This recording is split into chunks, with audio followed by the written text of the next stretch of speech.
My fellow citizens, it is my honor and huge pleasure to address you today. Although I have to say I'd much rather be standing in front of an audience right now than speaking to you through a screen. There's just something about that face-to-face human contact on an occasion like this that really affirms what we share and what we have in common as human beings. But isn't it also remarkable how quickly we've become accustomed to living in isolation and working in isolation? Every time I think about what we humans right across the globe have done this past year to make life possible under these new strange circumstances, I'm awestruck. People are capable of incredible achievements. All these new things we do online today, maintaining social contact, running our offices, shopping, providing services, would not have even been imaginable in our wildest dreams a year ago. But necessity truly is the mother of invention. When presented with something as daunting as a highly infectious airborne virus, humanity stepped up to the plate and found solutions to every single challenge. And all of this happened immediately, in real time, without missing a beat. We suddenly had Zoom and Teams meetings for everything. Our homes became offices, classrooms, entertainment spaces, and sometimes even gyms. The world revolutionized right before our very eyes, and it's been an incredible thing to witness. And it's afforded me the opportunity to speak to all of you today. So, even if it is through a screen, I'm delighted that you took the time today to listen to me. Hopefully, when we do this again next year, I'll be able to look some of you in the eye directly. And who knows, maybe we could even shake hands afterwards. In the past, we've referred to this address as the Alternative State of the Nation, or ASONA. But I feel this name does not accurately describe the difference between this summation of where we stand as a nation and the one you will no doubt hear from President Ramaphosa in a few days' time. This here is a truthful assessment of what went wrong, where we now stand, what our realistic prospects for the future are, and what we can do to improve this outlook. It's not a sugar-coated version. It's not vague rhetoric or spin to conceal the harsh truth. No lies to cover up wrongdoing. Just the facts. Which is why we're calling this address the true state of the nation. Because now, more than ever, we need an honest assessment of the state of our nation. And you will certainly not get this from the President on the 11th of February. He will underplay our economic crisis. He will overplay government's COVID response. And he will continue to outright lie about our vaccine plan. The hard truth is that we are a nation in crisis on three fronts. Firstly, we're in a COVID crisis, from which the only way out is the immediate rollout of a massive vaccination program. Secondly, we're in an economic crisis, and here the only way out is a raft of urgent, bold and brave economic reforms. And thirdly, we're in a crisis of democracy, as the recent shocking testimony at the Zondo Commission has revealed. And the only immediate way out of this crisis, if we're brutally honest, is for our government to resign in shame. However, we can say with near certainty that none of these three things is going to happen right away. While we're still waiting for a full detailed vaccination plan from the President, we do know that we won't have nearly enough vaccines in time to prevent a third and possibly a fourth wave of the virus from running through our country. This leaves the prospect of further lockdowns looming over our already shattered economy. That will most certainly bring on a sovereign debt crisis, along with another wave of job losses and extraordinary human suffering and deprivation. We know that almost everything the President said about his government's efforts to procure vaccines has been a distortion of the truth, to create the impression that they've been busy for the past 6 months, while in reality, they only woke up in January. We already knew this from statements made by the vaccine suppliers themselves, but this was confirmed in a letter from the Department of Health to Treasury, in which it requested a deviation from the normal procurement procedures in order to acquire vaccines. That letter was only sent on the 7th of January this year. When the President spoke in his televised address about the arrival of the various different vaccines, he deliberately kept the details vague by simply stating when the delivery of each vaccine was expected to commence. What he didn't tell us is how many of these vaccines would arrive on these commencement dates. However, those details were contained in a presentation made by the Health Minister to Cabinet, which shows very clearly that the bulk of these vaccines will only be arriving in October, November, and December this year, with some even only getting here next year. So, when the President tells us of plans to vaccinate 2/3 of the population by the end of the year, even if we could launch a program that could target in excess of 100,000 vaccine shots a day, we simply won't have the vaccines to cover even half of that target. Now, this is not because all those other big bad countries hoarded the vaccines so we couldn't buy them, as President Ramaphosa tried to spin when speaking to the World Economic Forum crowd. It's because we were simply nowhere when they were all queuing back in May, June, and July 2020. The failure to procure vaccines when they were available to us, and the failure to publish a detailed and transparent rollout plan are a violation of government's constitutional obligations. We have asked the High Court to compel government to make public all their dealings with vaccine suppliers, as well as their rollout plan, as they had to do 20 years ago when the Treatment Action Campaign took them to court to get clarity on their antiretroviral plan. It is critical that we get our country's vaccination program on track as soon as we can. We now have an enormous amount of lost ground to make up, some other countries will be looking to wrap up their vaccination programs as South Africa is only getting started. We don't have a choice but to try and make up this ground because we have no time to waste in opening up our economy so that we can start to reverse our massive job losses. That brings me to the other big story that has been dominating our news cycle: the crisis in our democracy brought about by the bombshell testimony at the Zondo Commission.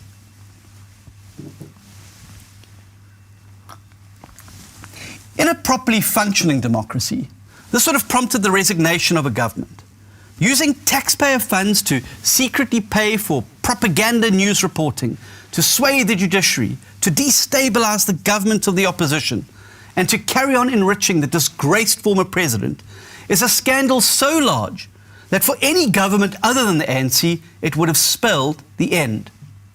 Even the National Party government of B.J. Vorster back in the 1970s was forced into shameful resignations when they were exposed for having run an almost identical state-funded propaganda program. Even the morally bankrupt Richard Nixon stepped down in disgrace after the Watergate scandal. And just last month, the entire government of the Netherlands resigned in disgrace in the wake of a child welfare scandal that saw thousands of families wrongly accused of welfare fraud. That's what it looks like when the weight of shame makes your position in government untenable.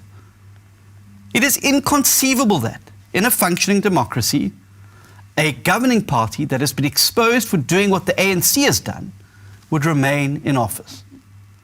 Now forget for a moment about the arms deal and the Guptas and Bosasa and Nkandla and the recent PPE feeding frenzy. Each of those on its own should have ended this government. But let's just pretend they never happened.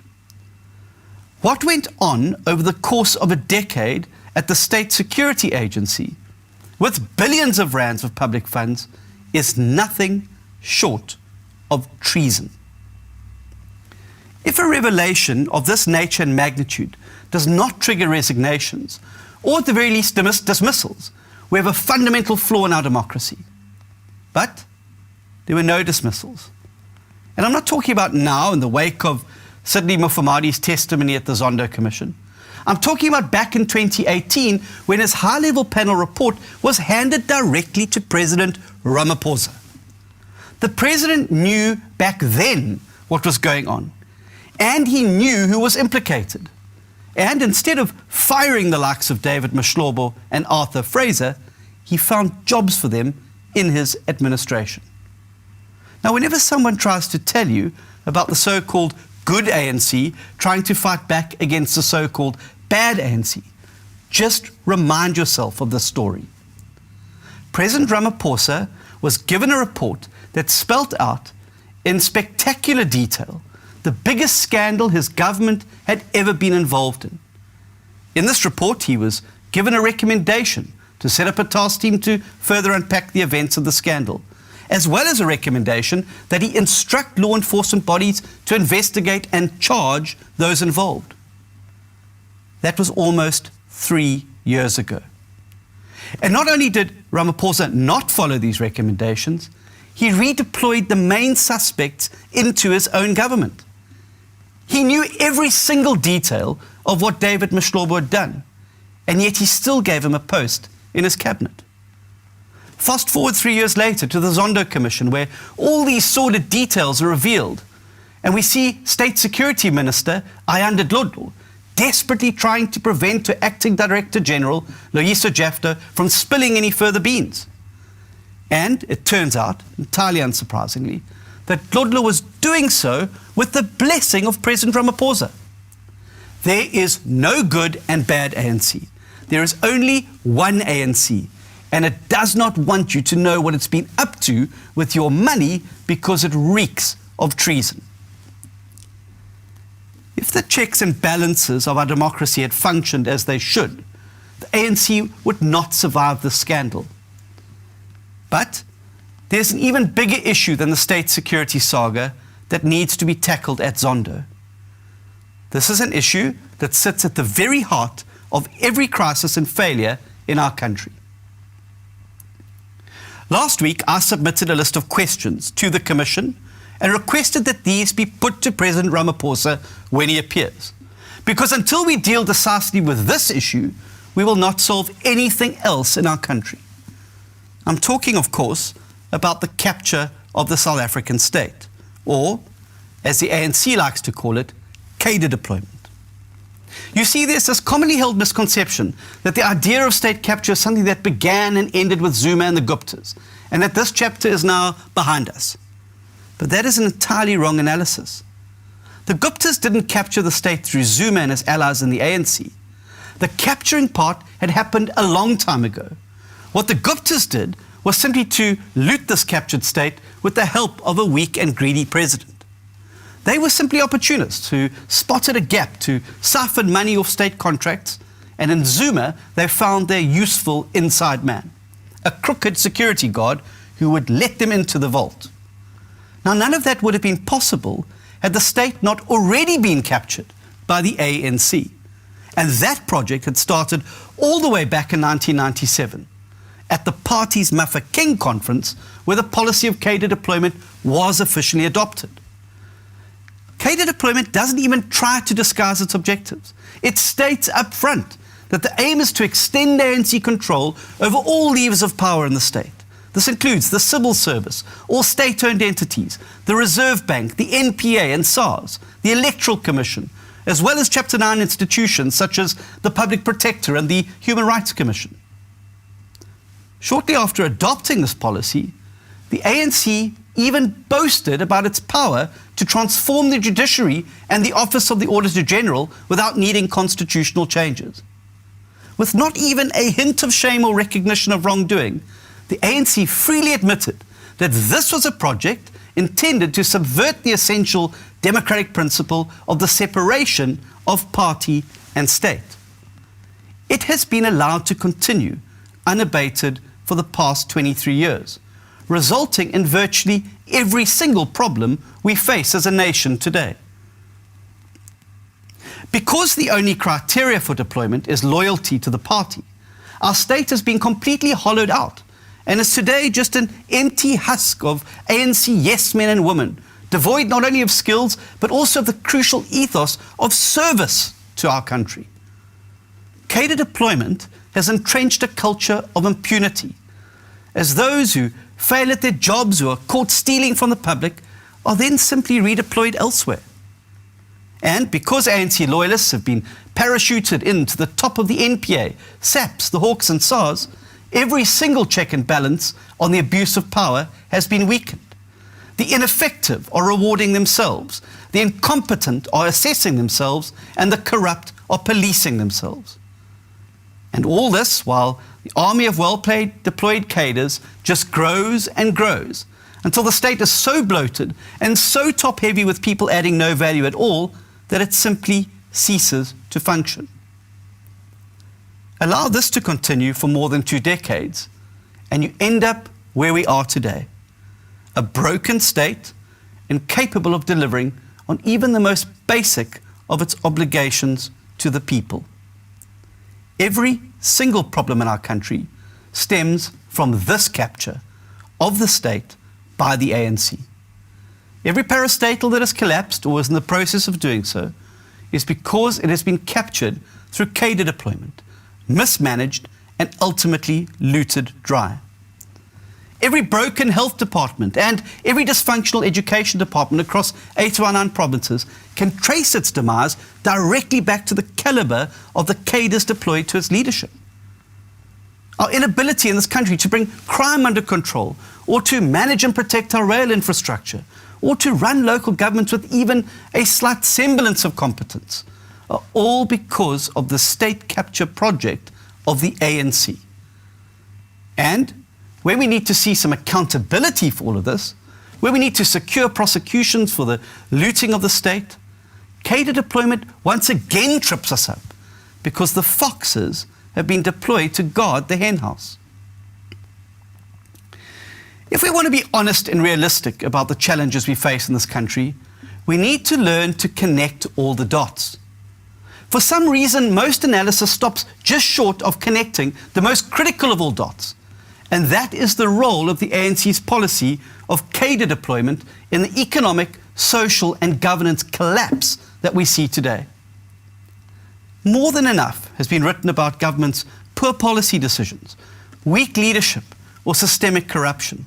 But there's very little analysis that takes one more step back to see the full picture and the reason for all these failings. We cannot correct our course until we see cadre deployment for what it is, state capture, and we must abandon it for good. But not only do we need to correctly identify the ANC state capture as the genesis of our country's slide away towards a failed state, we also need to correctly identify all those responsible for it. Believing in a supposed good faction of the ANC that had no part in the state capture is nothing other than wishful thinking. No one has been more central to the deployment of party loyalists to positions in the state over the past decade than Cyril Ramaphosa himself.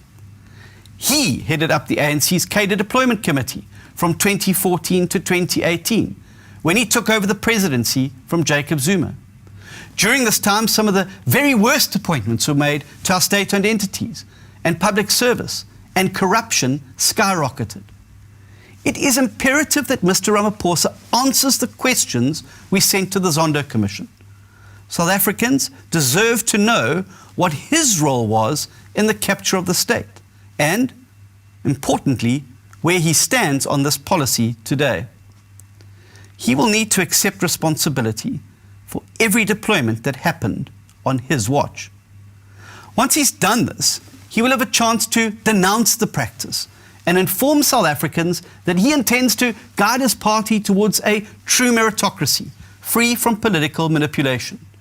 He needs to state unambiguously whether the ANC under his leadership chooses the separation of party or state, or whether they continue to view the state as simply an extension of the ANC. Now, he cannot hide behind a public good guy persona while continuing to cripple our state behind closed doors. And while he's clearing up his stance on cadre deployment, he also needs to speak up and speak out on the recent utterances of Ace Magashule on Jacob Zuma and his defiance of the Zondo Commission. It is unthinkable that the Secretary General of the ANC can publicly support Zuma in defying the Zondo Commission, and the President of his party has nothing to say on the matter? In the absence of a statement from the President, people will simply fill in the blanks themselves. And the only inference to be drawn from this is that the ANC itself supports Zuma in snubbing the Zondo Commission, the Constitutional Court, and the rule of law. If that's not the case, then President Ramaphosa needs to set the record straight, and he needs to do it quickly.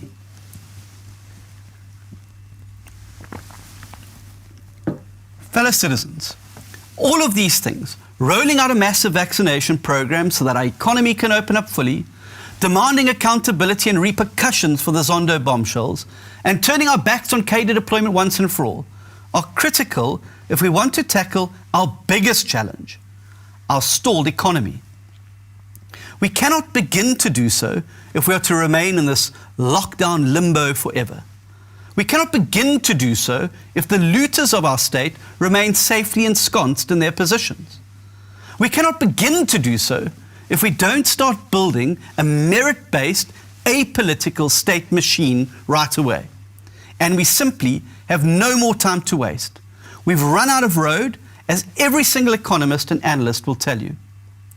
The shortfall in our revenue of over 300 billion rand is going to have to come from somewhere, and tax increases are not the answer, as these will simply not generate the increased revenue.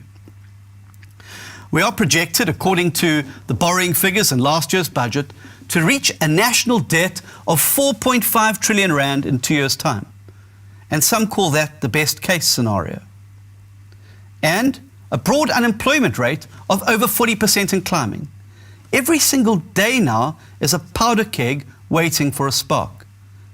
Anyone can see that South Africa is in a tremendous predicament, the full scope of which even the most informed experts and commentators sometimes struggle to adequately express. We are in deep, deep trouble, and we don't seem to be making any of the right moves to get ourselves out of it. Now, yes, I know we're not alone. Many countries across the world are facing very trying times along with us. Everyone has suffered enormous setbacks and is now grappling to find a way forward that best protects its people from both disease and economic hardship. Our job losses and economic contraction are very severe, but there are other countries out there with similar numbers. But the difference between us and most of those countries is the ability to absorb the impact and to bounce back. Where other countries that impose severe and extended lockdowns were largely able to cushion the blow for affected businesses and furloughed or retrenched employees, we simply did not have the money. The TERS and the UIF fiasco was entirely predictable, as was the paltry size of the special COVID grant. People who lost everything in the lockdown had absolutely nowhere to turn for help. Government simply held up its hands and said, sorry, the money's all gone. And then, instead of seeing the devastation caused by the lockdown and easing up, government spent 10 months tightening the screws with measures that had absolutely no basis in science and no impact on restricting the virus. Measures that made them look very busy and in control, but which wreaked absolute havoc in our economy. It's not the pandemic that ruined thousands of businesses, as some would have you believe. It was regulation after census regulation, and one extension after another of bans that crippled our entire hospitality and tourism sectors. Now, I spoke earlier of how we've become isolated from each other during the past year. But I don't only mean a personal isolation of friends and our colleagues. Our isolation has also been as a society. Being cut off, we've often missed the big picture as it plays out in the streets of our towns and cities across South Africa. We may have heard every day in the news of the carnage in our economy, but for many it simply remained an abstract concept. If you weren't out there to witness it for yourself, it was very hard to imagine the true scale of the devastation. So let me tell you a little bit about it. I drove back to Cape Town at the end of last year along the R62. It's a famous road trip that connects Oudtshoorn with Montagu through towns like Calitzdorp, Ladysmith and Barrydale. If you've ever been lucky enough to drive out on the R62, you'll know that these little towns are a must-see on a Western Cape holiday, each with its own unique little character and flavour. Now, apart from the agriculture in the region, they survive almost entirely on the business brought in by travellers. What I saw when I drove through these towns in December was just heartbreaking. Shop after shop, restaurant after restaurant, were simply closed up and boarded up. Barrydale, normally abuzz with travelling families and bikers and its many wonderful little eateries that line the road, was a ghost town. Very few of those businesses would ever open again, and everyone who earned a living from them, cashiers, waiters, kitchen staff, cleaners, had suddenly become destitute. Now, there's no news report or statistic that I can give you that can properly convey the scale of this devastation. You have to see it. This has been happening in every town and city across the country, and it hasn't been confined to small businesses either. Just in the last few days, we heard of household names in South Africa like Greyhound, Cityliner, and Ster-Kinekor either closing their doors or going into business rescue. We heard of massive investments cancelled by South African breweries and Consul Glass, and we heard of scores of retrenchments across all sectors of the economy. Holding up our job losses or our economic contraction against countries like the United Kingdom or Japan doesn't provide a useful comparison, because we simply don't have their reserves to survive and outlast this. The only thing we can do is immediately open up our entire economy, keeping people as safe as humanly possible, and then start with a program of aggressive and bold economic reform. And this is where the likes of Cyril Ramaphosa and Tito Mboweni are going to have to make a big choice between the unity of their party and the progress of our country. It's one or the other. You cannot have both. They're going to have to choose between either the outdated 20th century ideology of state control that has tied us to a low growth path for decades, or a loosening of the state's grip so that the private sector can thrive and create jobs. They're going to have to choose between either bending the knee to unions or embracing labour reforms to make South Africa an attractive investment destination. They're going to have to choose between spiralling national debt with the prospect of a default looming on the horizon, or a debt stabilisation program to cap this at a manageable level.